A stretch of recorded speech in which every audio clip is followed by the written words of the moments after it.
Assalamualaikum warahmatullahi wabarakatuh. Dalam kesempatan ini, mari kita bersama-sama membahas mengenai munakahah. Apa itu munakahah? Munakahah itu adalah pernikahan. Sebagaimana kita ketahui bahwasannya di dalam ilmu fikih terdiri dari 4 bagian. Yang pertama bagian ibadah, yang kedua bagian muamalah, yang ketiga bagian munakahah, dan yang keempat bagian jinayah.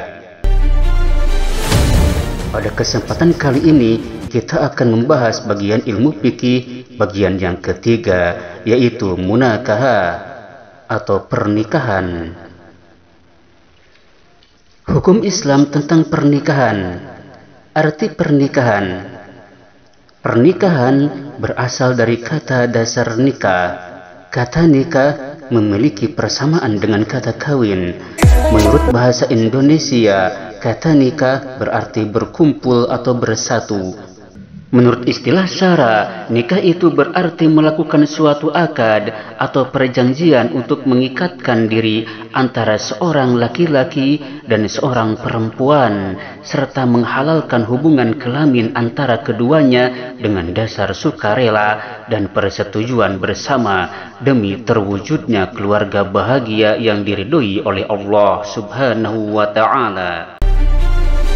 Nikah adalah fitrah yang berarti sifat asal dan pembawaan manusia sebagai makhluk Allah.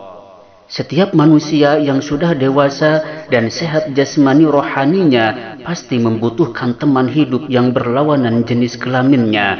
Teman hidup yang dapat memenuhi kebutuhan biologis, yang dapat mencintai dan dicintai, yang dapat mengasihi dan dikasihi, serta yang dapat diajak bekerja sama untuk mewujudkan ketentraman, kedamaian, dan kesejahteraan dalam hidup berumah tangga. Nikah termasuk perbuatan yang dicontohkan oleh Nabi Muhammad SAW atau sunnah Rasul. Dalam hal ini, Rasulullah SAW bersabda dari Anas bin Malik radhiyallahu anhu bahwasannya Nabi Muhammad SAW memuji Allah dan menyanjungnya. Beliau bersabda, akan tetapi aku sholat, tidur, berpuasa, makan, dan menikahi wanita. Barang siapa yang tidak suka dengan perbuatanku, maka bukanlah dia dari golonganku. Hadis riwayat Bukhari Muslim. Jadi, nikah adalah suatu lembaga kehidupan yang disyariatkan Islam berupa akad untuk menghalalkan persetubuhan antara pria dan wanita. Nikah dimaksudkan untuk membentuk suatu keluarga yang bahagia. Salah satu tujuannya adalah mendapatkan keturunan. Lalu bagaimana hukum pernikahan ini? Hukum asal nikah adalah mubah. Menurut sebagian besar ulama, hukum asal nikah adalah mubah, artinya boleh dikerjakan dan boleh ditinggalkan. Dikerjakan tidak ada pahalanya dan ditinggalkan tidak berdosa. Meskipun demikian, ditinjau dari segi kondisi orang yang akan melakukan pernikahan, hukum nikah dapat berubah menjadi sunnah, wajib, makruh atau haram. Lalu bagaimana penjelasannya? Nikah yang hukumnya sunnah, inilah nikah yang hukumnya sunnah. Sebagian besar ulama berpendapat bahwa pada prinsipnya nikah itu sunnah. Alasan yang mereka kemukakan bahwa perintah nikah dalam berbagai ayat Al-Quran dan hadis hanya merupakan anjuran, walaupun banyak kata-kata perintah atau amar dalam ayat dan hadis tersebut. Akan tetapi bukanlah amar yang berarti wajib. Sebab tidak semua amar atau perintah itu mesti wajib ketika menunjukkan sunnah. Bahkan suatu ketika hanya mubah saja. Adapun nikah hukumnya sunnah bagi orang yang sudah mampu memberi nafkah dan berkehendak untuk nikah. Jadi nikah itu sunnah hanya bagi mereka yang sudah mampu memberi nafkah dan berkemauan untuk menikah. Itu yang harus digarisbawahi. Lalu bagaimana dengan nikah yang hukumnya wajib? Nikah menjadi wajib menurut pendapat sebagian ulama dengan alasan bahwa di berbagai ayat dan hadis sebagaimana tersebut di atas menunjukkan wajib, terutama berdasarkan hadis riwayat Ibnu Majah seperti dalam sabda Rasulullah SAW berikut ini: barang siapa yang tidak mau melakukan sunnahku, maka tidaklah termasuk golonganku. Selanjutnya, nikah itu wajib selaras dengan faktor dan situasi. Jika ada sebab dan faktor tertentu yang menyertai nikah menjadi wajib. Contoh, jika kondisi seseorang sudah mampu memberi nafkah dan takut jatuh kepada perbuatan zina, dalam situasi dan kondisi seperti itu wajib nikah. Sebab zina adalah perbuatan keji dan buruk yang dilarang oleh Allah Subhanahu wa Ta'ala. Rasulullah SAW bersabda sebagai berikut, yang artinya, dari Aisyah, nikahilah olehmu wanita-wanita itu, sebab sesungguhnya mereka akan mendatangkan harta bagimu. Hadis riwayat Hakim dan Abu Dawud. Hadis yang lain, nikah itu termasuk sunnahku, maka barang siapa tidak melaksanakan sunnahku, tidaklah termasuk golonganku. Hadis riwayat Ibnu Majah. Oleh sebab itulah di dalam hal ini yang hukumnya wajib dapat digarisbawahi, yaitu jikalau seseorang takut berbuat zina, maka hukum nikah itu adalah wajib. Lalu bagaimana dengan nikah yang hukumnya makruh?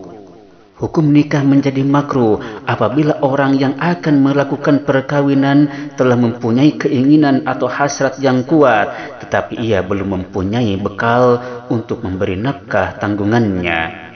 Jadi nikah hukumnya makruh bagi mereka yang belum mampu memberi nafkah yang menjadi tanggungannya. Itu yang harus digarisbawahi. Terkemudian, nikah itu ada yang hukumnya haram. Nikah menjadi haram bagi seseorang yang mempunyai niat untuk menyakiti perempuan yang dinikahinya.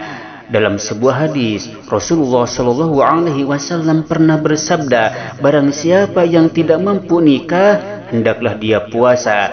Karena dengan puasa, hawa nafsunya terhadap perempuan akan berkurang. Hadis riwayat jamaah ahli hadis.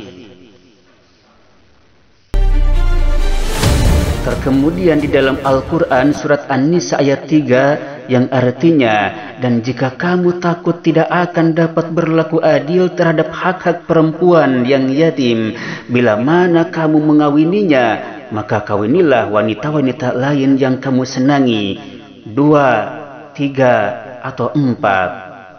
Kemudian, jika kamu takut tidak akan dapat berlaku adil, maka kawinilah seorang saja, atau budak-budak yang kamu miliki, yang demikian itu adalah lebih dekat kepada tidak berbuat aniaya.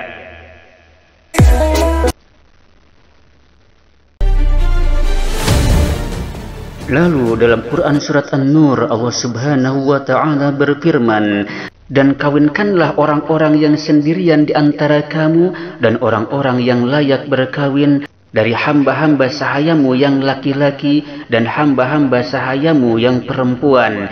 Jika mereka miskin, Allah akan memampukan mereka dengan karunia-Nya, dan Allah Maha luas pemberiannya, lagi Maha mengetahui. Berpijak dari firman Allah dan hadis sebagaimana tersebut di atas, maka dapat dijelaskan bahwa hukum nikah itu akan berubah sesuai dengan faktor dan sebab yang menyertainya. Dalam hal ini, setiap mukallaf penting untuk mengetahuinya. Misalnya, orang-orang yang belum balik, seorang pemabuk, atau sakit gila, maka dalam situasi dan kondisi semacam itu, seseorang haram untuk menikah. Sebab jika menikah dikhawatirkan hanya akan menimbulkan madarat atau bahaya yang lebih besar pada orang lain. Perlu diketahui bahwasanya sebelum akad nikah dilakukan, maka proses awal untuk menjalin keluarga adalah dengan ta'aruf, khitbah dan nikah, bukan dengan pacaran. Ta'aruf itu mengenalkan diri kepada keluarga si perempuan. Jikalau saling sesuai, cocok, maka dilanjutkan kepada khitbah dan nikah. Oleh sebab itulah jauhilah pacaran, dikarenakan hal itu dilarang. Sebab yang dibenarkan adalah ta'aruf. Ta'aruf berbeda dengan pacaran. Apa perbedaan ta'aruf dengan pacaran? Jikalau ta'aruf itu disertai dengan mahramnya, dia memperkenalkan diri pada keluarganya. Kalau pacaran itu berduaan tanpa disertai dengan mahramnya. Lalu ketika akad nikah, apa saja rukun nikah itu? Rukun nikah adalah unsur-unsur yang harus dipenuhi untuk melangsungkan suatu pernikahan. Rukun nikah terdiri atas yang pertama, calon suami.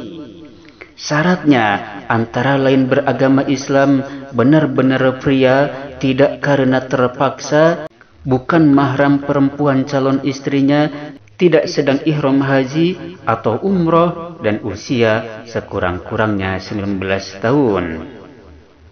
Yang kedua, calon istri. Syaratnya antara lain beragama Islam, benar-benar perempuan, tidak karena terpaksa, halal bagi calon suami, tidak bersuami, tidak sedang ihram haji atau umrah, dan usia sekurang-kurangnya 16 tahun.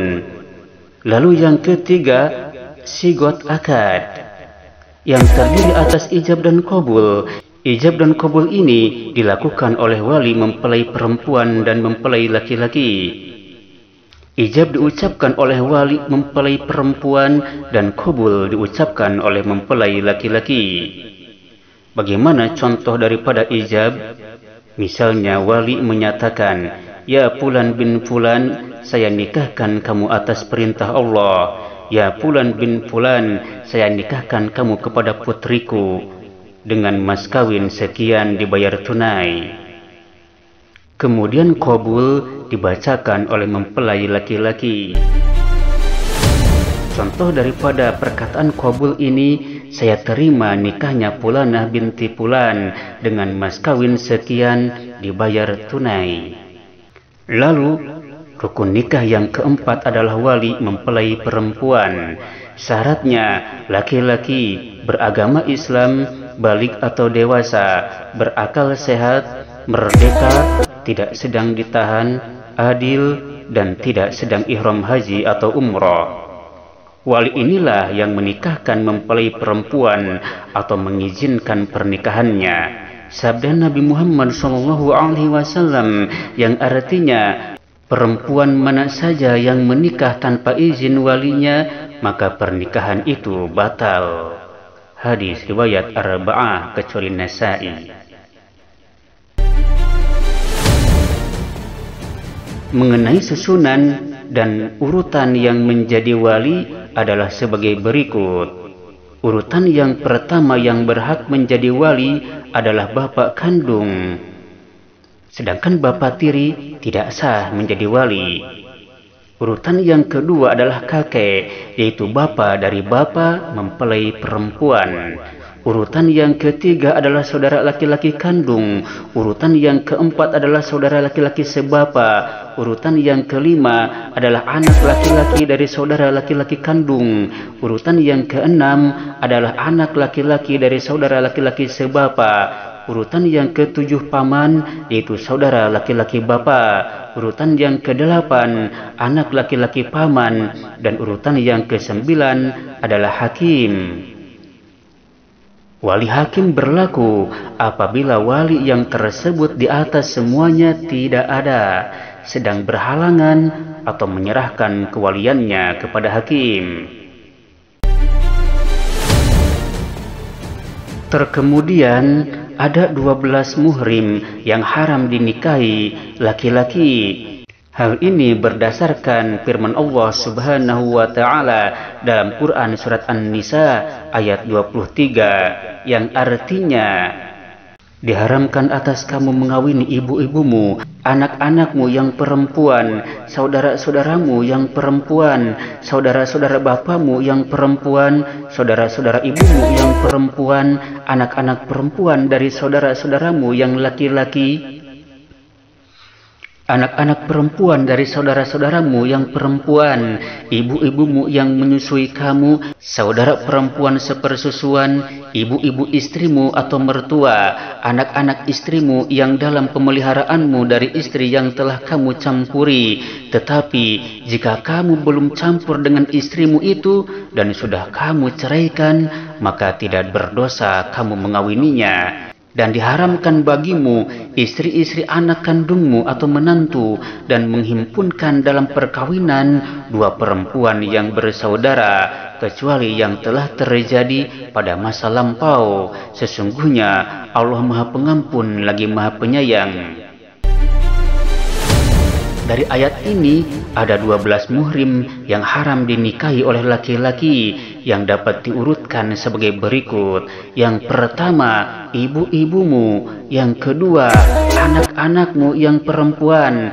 Yang ketiga, saudara-saudaramu yang perempuan. Yang keempat, saudara-saudara bapakmu yang perempuan. Yang kelima, saudara-saudara ibumu yang perempuan. Yang keenam, anak-anak perempuan dari saudara-saudaramu yang laki-laki. Yang ketujuh, anak-anak perempuan dari saudara-saudaramu yang perempuan. Yang kedelapan, ibu-ibumu yang menyusui kamu, saudara perempuan sepersusuan. Yang kesembilan, ibu-ibu istrimu atau mertua. Yang kesepuluh, anak-anak istrimu yang dalam pemeliharaanmu dari istri yang telah kamu campuri. Tetapi jika kamu belum campur dengan istrimu itu dan sudah kamu ceraikan, maka tidak berdosa kamu mengawininya.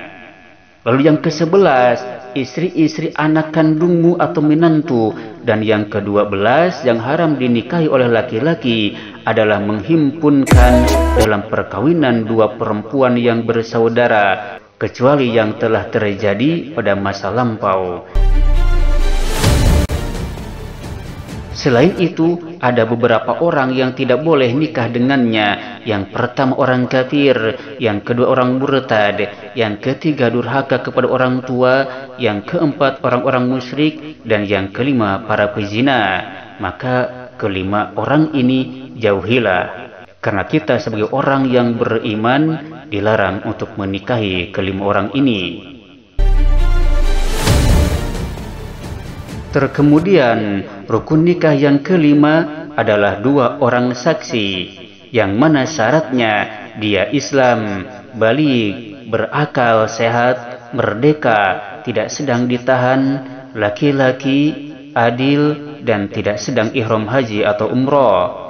Pernikahan yang dilakukan tanpa saksi adalah tidak sah. Sebagaimana sabda Nabi Muhammad SAW, la nikaha illa biwaliyin wa sahidai adlin. Tidak sah nikah melainkan dengan wali dan dua orang saksi yang adil. Hadis riwayat Ahmad.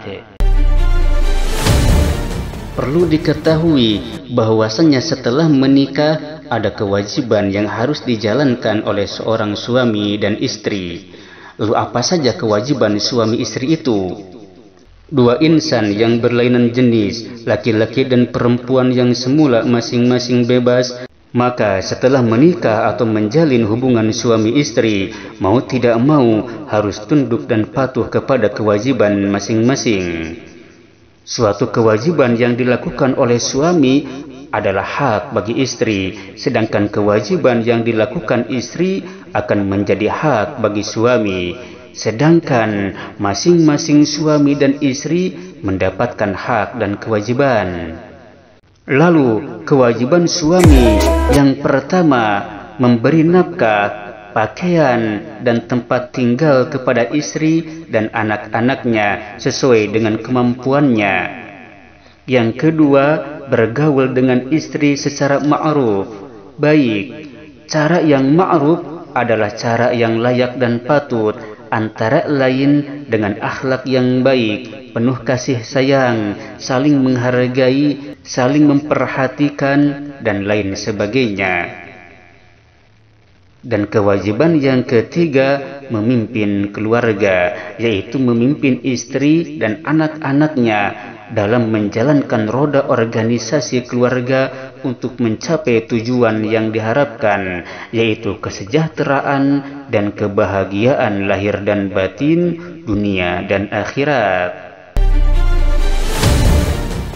Secara kodrati, laki-laki mempunyai kelebihan dibandingkan wanita, baik secara fisik maupun mental. Karena kelebihan inilah Allah telah menetapkan bahwa pemimpin keluarga berada di tangan suami, sebagaimana firman Allah Subhanahu wa Ta'ala, yang artinya kaum laki-laki itu adalah pemimpin bagi kaum wanita.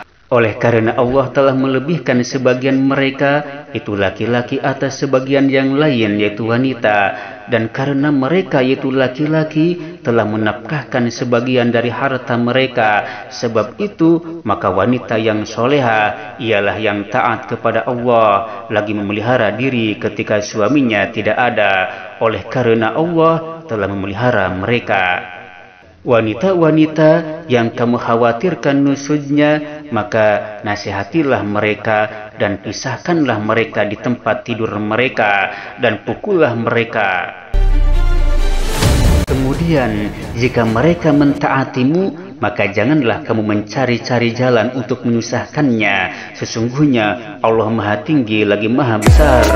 Quran Surat An-Nisa ayat 34. Kemudian kewajiban yang keempat bagi suami itu adalah mendidik keluarga, terutama pendidikan agama, sebagaimana ditegaskan dalam firman Allah Subhanahu wa Ta'ala, yang artinya, hai orang-orang yang beriman, peliharalah dirimu dan keluargamu dari api neraka, yang bahan bakarnya adalah manusia dan batu. Penjaganya adalah malaikat-malaikat yang kasar, keras, dan tidak mendurhakai Allah terhadap apa yang diperintahkannya kepada mereka, dan selalu mengerjakan apa yang diperintahkan. Quran Surat At-Tahrim ayat 6. Dalam mendidik keluarga, pendidikan anak harus mendapat perhatian yang benar, sebab orang tua bertanggung jawab atas berhasil tidaknya mendidik anaknya menjadi orang yang taat kepada agamanya. Kemudian kewajiban istri apa saja? Yang pertama, patuh dan taat kepada suami dalam batas-batas yang tidak menyimpang dari ajaran Islam. Perintah suami yang bertentangan dengan agama Islam tidak wajib ditaati. Yang kedua, kewajiban istri adalah memelihara dan menjaga kehormatan diri dan keluarga serta harta benda suami. Yang ketiga, mengatur rumah tangga. Kewajiban ini tidak berarti harus dikerjakan sendiri, tetapi dikerjakan oleh semua anggota keluarga. Jadi, kewajiban ini lebih banyak bersifat tanggung jawab sesuai dengan fungsi sebagai ibu rumah tangga. Itu yang harus dipahami. Kemudian kewajiban yang keempat, memelihara dan mendidik anak. Sebagaimana suami, istri pun berkewajiban mengasuh dan mendidik anak. Fungsi istri sebagai pengasuh dan pendidik anak lebih besar dibanding suami. Sebab pada umumnya istri lebih dekat hubungannya dengan anak, terutama pada waktu anak masih kecil. Dan yang terakhir, kewajiban istri yang nomor 5 adalah bersikap hemat, cermat, ridho, dan syukur serta bijaksana, tidak mempersulit atau memberatkan suami. Para pencari ilmu, para pencinta ilmu, itulah sebagian daripada ilmu tentang tata cara berumah tangga. Maka harus diperhatikan proses awalnya, yaitu dengan ta'aruf, khitbah, dan nikah. Jauhilah pacaran yang dilarang. Dikarenakan Islam telah mengatur tata cara untuk membentuk sebuah rumah tangga, untuk membentuk sebuah keluarga. Maka pahamilah rukun dan syarat-syaratnya. Terkemudian pahamilah kewajiban suami dan istri. Itulah yang dapat kita bahas pada pertemuan kali ini. Semoga apa yang kita bahas ini bermanfaat. Akhirul kalam, wassalamualaikum warahmatullahi wabarakatuh.